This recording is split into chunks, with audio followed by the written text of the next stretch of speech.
예수님은 마가복음 6장에서 오해되고 왜곡된 자신에 대하여 예수에 대하여 바로 잡으셨습니다. 그리고 이제 우리가 살펴보고 있는 이 마가복음 7장에서 예수님은 또 오해되고 왜곡되어 있는 정결에 대한 깨끗함에 대하여서 바로잡고 계시는데요. 어제는 우리가 하나님 앞에서 어떻게 정결해질 수 있는가, 우리가 하나님 앞에서 어떻게 깨끗해질 수 있는가와 관련된 메시지였다면, 오늘은 그럼 누가 하나님 보시기에 깨끗한 자인가, 누가 하나님 보기에 정결한 자인가에 대한 메시지입니다. 예수님은 하나님이 보시기에 하나님 앞에서 이 사람 깨끗하다, 이 사람은 정결한 자다라고 할 수 있는 사람이 어떤 사람인가를 가르쳐 주시기 위하여서 두 부류의 사람을 우리에게 제시를 하십니다. 첫 번째 부류의 사람은 우리가 어제 살펴봤던 것처럼 1절을 보시면요, 바리새인들과 서기관들 중 몇이 예루살렘에서 와서 예수께 모여들었다. 예수 앞에 서 있는 한 부류의 사람은 누구냐면 바리새인과 서기관들입니다. 이들은 세상에서 가장 정결하다라고 일컬어지고 자기들이 스스로 자부하는 도시 예루살렘에서 스스로가 가장 깨끗하다 생각하는 사람들이었습니다. 이러한 부류가 있고, 오늘 본문 25절과 26절에는요, 더러운 귀신 들린 어린 딸을 둔 여자가 있습니다. 26절에 보니까 이 여자는요, 헬라인, 마태는 그를 가나안 여자라고 이렇게 표현했습니다. 수로보니게 족속이다라고 말하면서 가장 더러운 도시, 이 두로 지역에 있었거든요. 유대인들 입장에서 봤을 때는 가장 더러운 도시에 있는, 그리고 영적으로도 귀신 들린 딸, 그리고 육적으로도 수로보니게 족속 헬라인이었던, 어떻게 보면 우리 눈으로 봤을 때는 가장 더럽게 여겨지는 여자, 외적으로 봤을 때 가장 깨끗하게 보이는 사람 바리새인과 외적으로 봤을 때 가장 더럽게 보이는 수로보니게 여인, 귀신 들린 딸을 둔 이 여자, 이 두 부류를 우리 앞에 제시를 하시면서 충격적이게도 예수님은 이 바리새인이 아니고 이 여자가 하나님 보시기에 정결하고 이 여자가 정결하고 깨끗한 자다라고 그렇게 말씀을 하시는 것입니다. 그러면 왜 주님은 바리새인이 아니라 이 여자가 하나님 보시기에 정결한 자요 하나님이 깨끗하다고 말씀하시는 여자라고 그렇게 우리에게 말씀을 하실까요? 오늘은 그 이유를 찾아보려고 합니다. 누가 하나님 앞에 정결한 자인가? 왜 예수님은 이 여자를 정결하다고 하셨는가? 두 가지로 나눠서 살펴보겠습니다. 그 첫 번째는 이 여자가 아브라함의 혈통이 아니라 아브라함의 믿음을 가졌기 때문입니다. 이 여자 안에는 아브라함이 가지고 있었던 믿음을 가지고 있었기 때문에 주님은 이 여자가 정결한 자다, 내가 보기에 이 여자가 깨끗하다라고 말씀을 하시는 겁니다. 여러분, 유대인들, 특별히 바리새인들이요, 자신들이 하나님 앞에서 깨끗하고 정결하다라고 생각했던 이유 중에 하나는 그들이 할례를 비롯한 율법을 가지고 있었기 때문이었고, 또 그들은 성전을 가지고 있었기 때문이에요. 그러니까 사람을 정결하게 하는 모든 수단들, 그 외적인 수단들을 그들이 다 가지고 있었기 때문에 그들은 하나님 앞에서 우리는 정결하지, 우리는 천국 백성이지, 이 땅에서도 우리는 깨끗한 선민이지, 하나님은 우리한테 정결하다고 말하지라고 주장을 했어요. 그러나 무엇보다도 그들이 스스로 하나님 앞에서 우리는 저 사람들하고 달라, 우리는 하나님이 깨끗하다고 말씀하신 사람이야라고 말했던 이유는 무엇이냐면 그들의 혈통 때문이었습니다. 그들이 누구의 혈통? 아브라함의 혈통. 우리는 아브라함의 피를 가지고 있는 순수한 혈통이다 라는 것 때문에 자신들이 정결하다라고 오해하고 착각을 하고 있었단 말입니다. 그런데 이 혈통에 대한 것은 어느 민족 누구에게나 다 가지고 있는 것 같아요. 어, 독일의 히틀러가 유대인들을 학살했던 이유가 뭐죠? 파시즘이 결합된 이 나치즘 때문이었습니다. 그러니까 민족주의, 자기 민족, 특별히. 그런데 이 나치즘은요, 혈통, 순수한 아리안족, 자기들이 어떠한 혈통보다도 어떠한 사람들보다 우위에 있다라는 것을 증명하는 표현이었어요. 사실 유대인들은요, 영적으로 자신들이 정결하다고 생각하면서 사람들을 무시했죠. 그런데요, 이게 파괴적으로 드러났던 게 독일인들이었습니다. 특별히 히틀러 같은 사람들이었죠. 아리안족인 자신들의 혈통이 저 더러운 유대인들하고는 다르다는 거예요. 그래서 어떻게 하는 거예요? 그걸 표현하기 위해서, 증명하기 위해서 그들을 학살했던 것입니다. 혈통, 자신의 혈통이 우위에 있다라는 거예요. 그런데 한 민족 안에도 이러합니다. 우리나라도 신분제도가 있었잖아요. 똑같은 사람인데 어떤 사람은 왕족이었어요, 어떤 사람은요 귀족이었어요. 똑같은 피가 아니다라는 거예요. 우리는 귀족의 피가 흐른다는 거예요. 어떤 사람은 나는 왕족의 피가 흐른다는 거예요. 어떤 사람은 천민의 피가 흐른다라고 얘기하면서 자신이 가지고 있는 피, 자신이 가지고 있는 혈통이 자기 자신의 신분을 결정하는 것처럼 생각을 했어요. 특히 이 유대인들은 그래서 이 바리새인들은 이러한 외적인 요소와 그리고 자기가 가지고 있는 혈통으로 인하여서 그러한 이유 때문에 우리는 하나님이 깨끗하다라고 말씀하신 정결하다라고 말씀하신 사람들이다라고 그렇게 주장을 하고 있었습니다. 그런데 주님은 바리새인들을 향해 뭐라고 말씀하셨습니까? 마태복음 12장 34절을 보시면요. 독사의 자식이다 이렇게 말했어요. 자신들은 하나님 앞에 깨끗하다고 얘기하고 사람들 앞에서 깨끗하다고 주장을 했는데 그런데 주님은 그들을 보면서 깜짝 놀랐을 거예요. 여러분 우리는 이거 하도 많이 보니까 그런데 모든 사람들이 바리새인들을 존경하고 있었고 저들은 천국 백성이라 생각했고 깨끗한 사람 중에 가장 깨끗한 사람이라고 생각했는데 예수님이 오셔가지고 독사의 자식들아 이렇게 말씀하셨어요. 누가복음 11장은요 42절부터 보시면 화 있을진저 너희 바리새인들아 그리고 43절도 보니까요 화 있을진저 너희 바리새인들아 44절도요. 화 있을진저 너희 평토장한 무덤 같은 자들이요. 라고 말하면서 그들을 향해 독사의 자식이다. 더럽다라고 얘기하시고 너희들은 화 있을 것이다. 저주받은 족속들이다. 이렇게 말씀을 하셨단 말입니다. 그러면서 예수님은 오늘 너무나도 충격적이게도 그 두로 땅에 귀신 들린 딸을 가지고 있는 이 수로보니게 족속 이 여인을 향해서 이가 정결한 자다. 깨끗한 자다라고 이야기를 하고 있었습니다. 왜요? 그녀는 아브라함의 피는 가지고 있지 않았습니다. 아브라함의 혈통은 아니었습니다. 그런데요. 아브라함이 가지고 있었던 믿음을 이 여인이 가지고 있다라는 것을 보게 되는 것입니다. 그럼 하나님께서 아브라함을 인정하셨던 이유가 뭐죠? 아브라함의 외적인 것과 전혀 상관이 없었어요.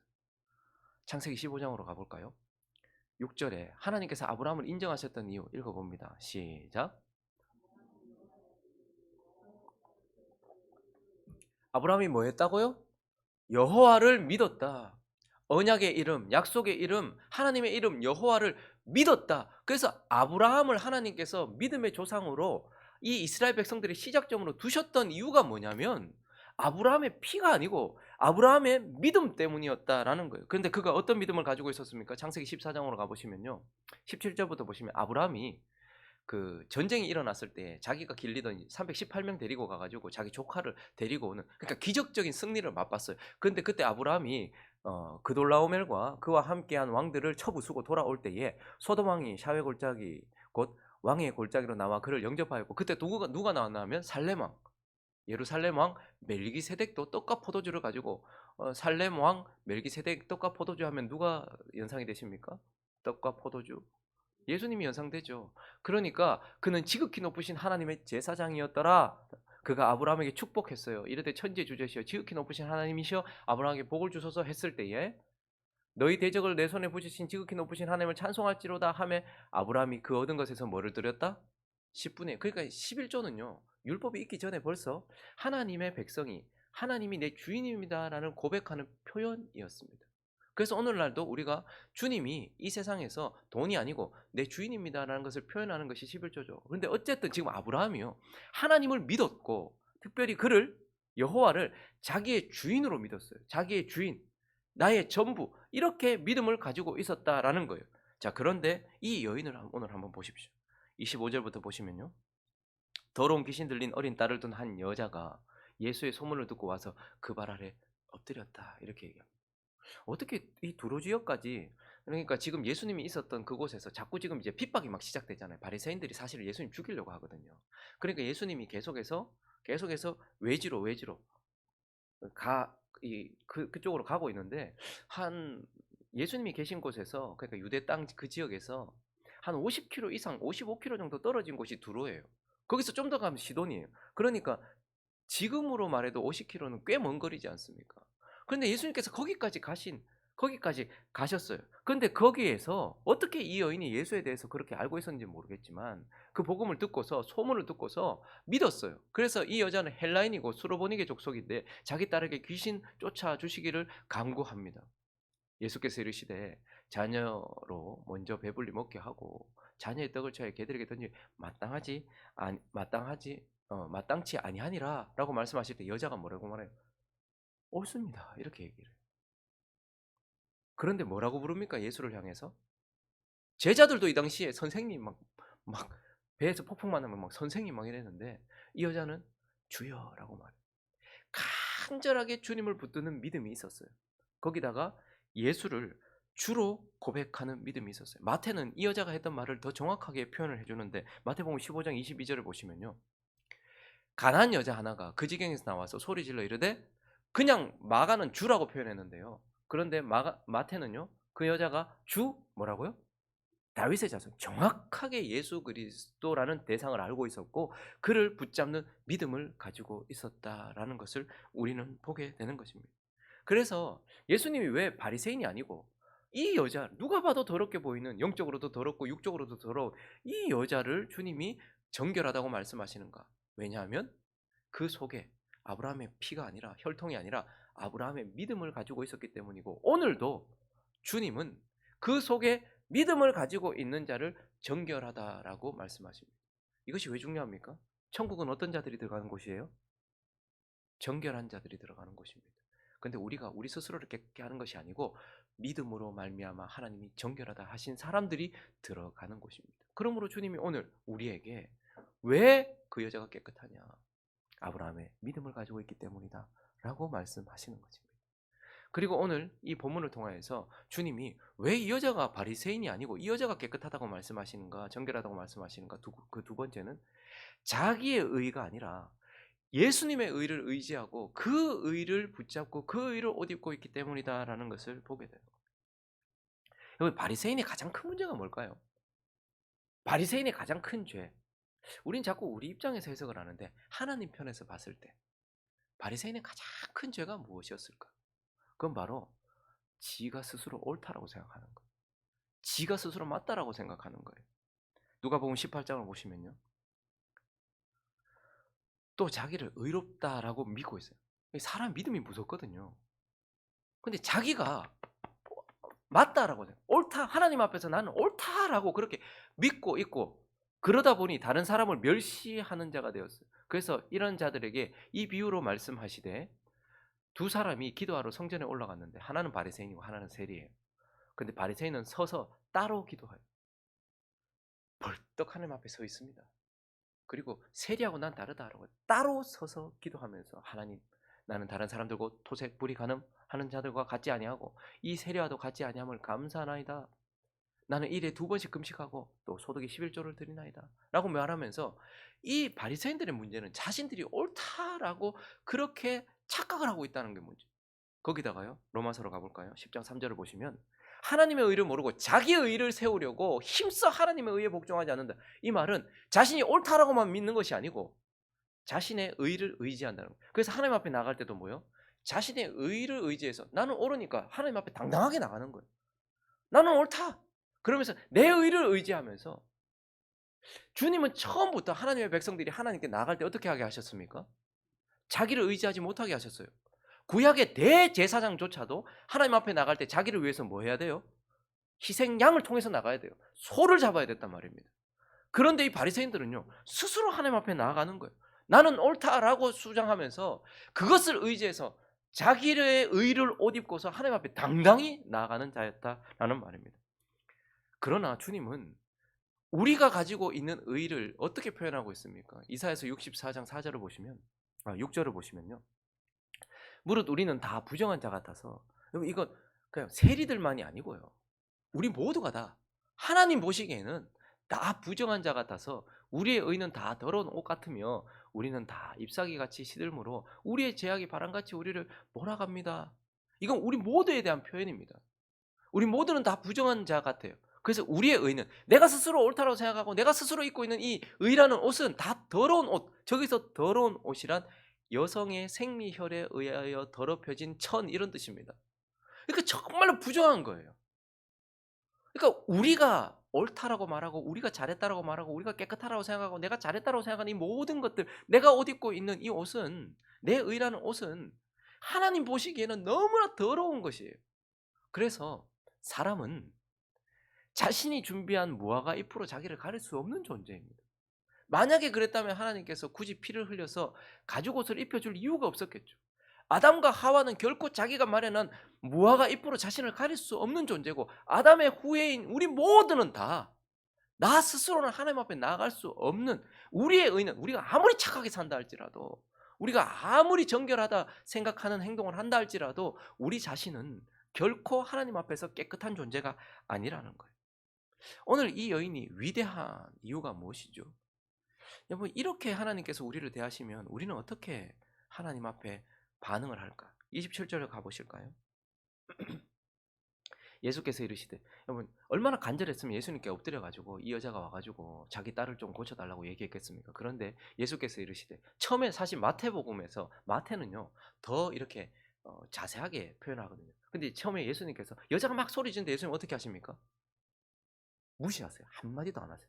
사람이 뭘 구하는데 부르는데 대답하는 여러분 만약에 제가 여러분들이 저한테 인사를 하는데 제가 인사를 안 받거나 여러분들이 저한테 뭘 얘기하는데 제가 무시한다. 그러면 당장 그다음 주에 "야 목사님 그렇게 하대. 와적하는데 뭐 저런 게 다 있나?" 당장 극할걸요. 저도 마찬가지입니다. 제가 인사하고 "아유 집사님" 이 얘기하는데 싹 무시하고 눈 싹 막 이렇게 하면서 가버리면 '진짜 뭐 저런 사람이 다 나한테 왜 저래?'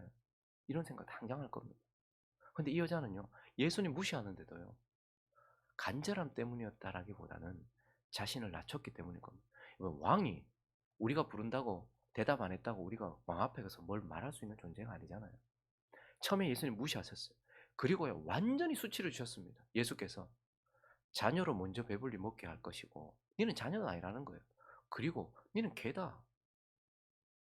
야 자녀의 떡을 취해가지고 개들한테 던지는 그런 사람이 어디 있냐.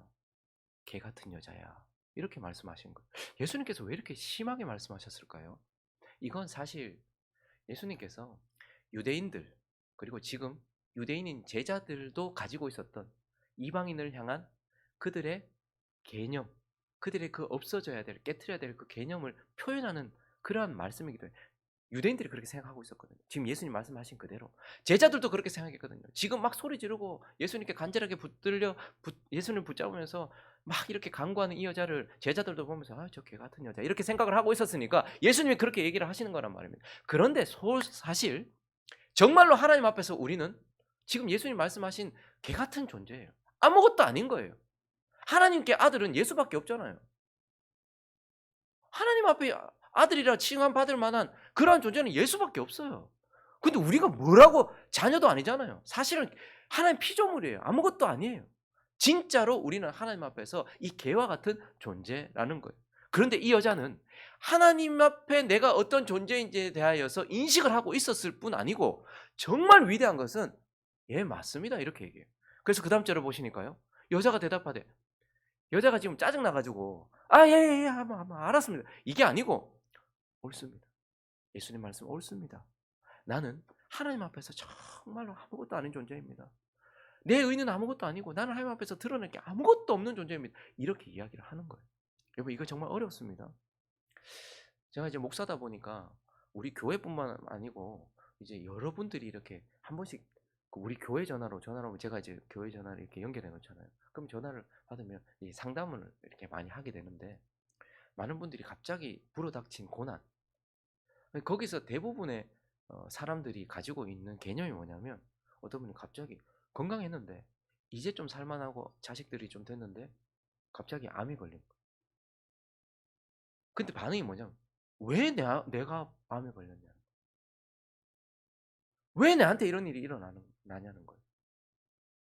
갑자기 내 삶에 어떤 문제가 생기면 우리 대부분 왜 내한테 여기에는 나는 이런 대접을 받을 존재가 아니라는 것이 밑에 저변에 깔려 있어요. 우리 모두가 다 사실은 그래요. 갑자기 내 삶에 어려움이 찾아오거나 문제를 만나거나 폭풍이 닥치면 왜 나한테? 라고 생각해요. 그러니까 하나님은 나한테 이렇게 대우하시면 안 된다는 거죠. 이게 우리한테 깔려 있습니다. 하나님이 만약에 우리를 정말 개같이 대우하신다. 정말 아무것도 아닌 것처럼 막 하찮게 대우하신다. 이러면 우리는 그걸 인정하기가 상당히 어려워요. 아니 나 하나님 자녀인데 라고 생각을 하고 있으니 내가 얼마나 소중한데 내가 얼마나 귀한 존재인데 나를 그렇게 이렇게 생각을 한다는 거예요. 근데 이 여자는요. 올소이다마는 이라고 얘기해요. 그리고요. 28절 다시 보시면요. 그렇지만 나 하나님 앞에 개 같은 존재 맞습니다. 하나님 앞에 정말 아들은 예수 그리스도밖에 없잖아요. 그런데 상 아래에 있는 개들도 아이들 그 자녀가 먹던 부스러기를 먹습니다. 그래도 나는 주님께 속해 있는 자 아닙니까? 개라 할지라도 주님께 속해 있는 자 아닙니까? 라고 말하면서 주님을 의지하고 있는 거예요. 주님에 대하여서 아들은 당연히 주인에게 속해 있으니 마땅합니다만, 그러나 개 같은 나라도 여전히 나도 그 상 아래에 있는 그 주님이 주인인 존재, 그래서 나는 주님을 의지하는 존재 아닙니까? 라고 지금 그 여자가 하나님 앞에 자기 자신을 바짝 낮추고서 하나님을 의지하고 있는, 예수를 의지하고 있는 모습을 보게 되는 것입니다. 사실 하나님은 우리에게 이것을 원하시는 것이죠. 우리 스스로 조금만 잘하는 거 있으면 자랑하고 칭찬하고 자기를 높이잖아요. 근데 하나님은 너에게 속하는 어떤 것도 내가 받을 수 없다. 무화과 잎으로 너를 가릴 수도 없다. 라고 말씀하시면서 하나님은 우리에게 뭘 원하십니까? 로마서로 가볼까요? 13장 14절입니다. 오직 주 예수 그리스도를 옷 입어라. 주님은 우리 존재를 가릴 옷을, 아담이 무화과로 자기를 가렸을 때 그거 안 된다. 가죽옷을 입히셨듯이 오직 주 예수 그리스도를 옷 입으라는 거예요. 네 의로 자꾸 옷 입지 말아라. 나는 뭐도 하고 뭐도 했고 나는 뭐도 잘하지 않습니까? 라는 자기 의가 아닌 그것을 옷 입는 것이 아니라 주 예수 그리스도로 옷 입어라. 이렇게 말씀하시는 거예요. 갈라디아서 3장으로 가볼까요? 27절입니다. 시작. 누구든지 그리스도와 합하기 위하여 세례를 받은 자는 그리스도로 옷 입었다라고 말하면서 주님은 우리에게 네 의를 벗어버려라. 자기 자랑, 자기 인정, 자기 칭찬, 자기 의, 자기 오름, 이거 벗어야, 옷은요 희한하죠. 벗어야 입는 거예요. 그리고 그 옷이 나의 신분을 결정하는 것입니다. 그러니까 하나님은 우리에게 의로운 자라기보다는 의롭다 칭함을 받은 자, 옷을 입은 자로 예수 그리스도로 옷 입어라 이렇게 말하고 있어요. 그래서 한 비유를 통해서 예복을 입지 않은 자를 책망하십니다. 마태복음 22장을 가보실까요? 마지막 때에 일어날 일에 대해서 예수님께서 이 비유를 통해서 말씀하셨는데요. 이제 많은 사람들을, 거리에 있는 사람들 다 데리고 와라. 다 데리고 와서 잔치에 참여시켜라. 그래서 지금도 복음이 누구에게나 전파되면서 모든 사람들이 천국에 들어올 수 있도록 했어요. 자, 그런데 바로 잔치를 시작하지 않고 임금이 이제 손님들을 쭉 불러, 그의 종들이 많은 사람들을 불러왔어요. 손님들을 쭉 보러 오셨어요. 그 임금이 딱 보니까, 근데 그 중에 예복을 입지 않은 한 사람을 봤어요. 그랬더니요, 친구요, 어찌하여 예복을 입지 않고 여기 들어왔느냐 하니 그가 아무 말 못하거늘 임금이 사환들에게 말하되 그 손발 묶어라, 바깥 어두운 데 내던지라, 거기서 슬피 울며 이를 가게 되리라 하니라. 청함을 받은 자는 많되 택함을 입은 자는 적으니라 라고 말해요. 여러분, 지금 예복을 입지 않은, 잔치를 시작하려고 하는데 예복을 입었나 안 입었나 확인하다가 너 왜 예복을 안 입었니? 뭐 이런 게 다 있어 라고 말하면서 쫓아내는 이 장면을 봅니다. 우리가 이제 보통 결혼식 잔치 같은 데 갈 때 우리가 예복을 준비해서 가잖아요. 그러니까 아이고 이 사람이 좀 천한 옷을 입고 왔나 보다. 집에 가서 바빠가지고 옷을 못 갈아입고 왔나 보다 이렇게 생각하는데, 저 당시 잔치를 할 때 예복을 누가 준비했겠습니까? 주인이 준비한 거예요. 임금이 이제 잔치에 들어가니 잔치에 들어갈 수 있도록 주인이 준비한 예복을 입고서 잔치에 참여하라고 했는 거예요. 근데 이 한 사람은 어떻게 한 거예요? 주인이 준비한 예복을 입지 않고 자기 스스로가 이 잔치에 참여할 수 있다 생각하여 자신의 옷을 입고 들어갔던 거예요. 이런 사람들이 바리새인들이었습니다. 내 의로 옷 입고서 나는 하나님 앞에 설 수 있다라고 생각했던 것이죠. 그러나 아담과 하와가 가죽옷을 입었던 것처럼 저와 여러분이 예수 그리스도의 옷을 입어야 되고, 이 여인이 깨끗한 이유는 뭐냐면 그가 속에 믿음을 가지고 있었고 그가 예수 그리스도로 옷 입어서 예수 그리스도를 의지하고 있었기 때문에 주님은 이 여자가 깨끗한 자다, 잔치에 참여할 자다라고 말씀하고 계시는 것입니다. 말씀을 정리하겠습니다. 세상에서 가장 안타까운 인생, 가장 불행한 인생은 자기가 신 앞에서, 하나님 앞에서 정결하다, 깨끗하다 착각하고 있어서 지금 하나님이 자기를 가증하게 보시고 지금 하나님이 그를 진노하여 보신다라는 것을 모르는 인생, 그러한 인생이 가장 불쌍한 인생입니다. 근데 또 한편 그처럼 불쌍한 인생은, 그와 같이 불쌍한 인생은 또 누구냐면 믿음도 가지고 있고 예수 그리스도를 의지하고 있으면서도 하나님이 자기 자신을 깨끗하게 보신다라는 것을 인정하지도 못하고 그것을 깨닫지도 못하여서 늘 주눅드는 인생, 그런 인생도 불쌍한 인생인 것입니다. 저와 여러분은 어디에 속해 있습니까? 바리새인처럼 착각하고 있습니까? 아니면 이 여인처럼 자기가 하나님이 깨끗하게 보신다라는 것을 잘 이해하지 못하고 있는 그런 인생입니까? 오늘 이 아침에 내 안에 믿음을 가지고서, 그리고 예수 그리스도로 옷 입어 하나님 앞에 정결하게 된 인생임을 기억하면서 하나님 앞에 기쁨으로 살아가며, 그리고 정결한 삶을 살아가는 저와 여러분 되시기를 예수 그리스도 이름으로 축원합니다.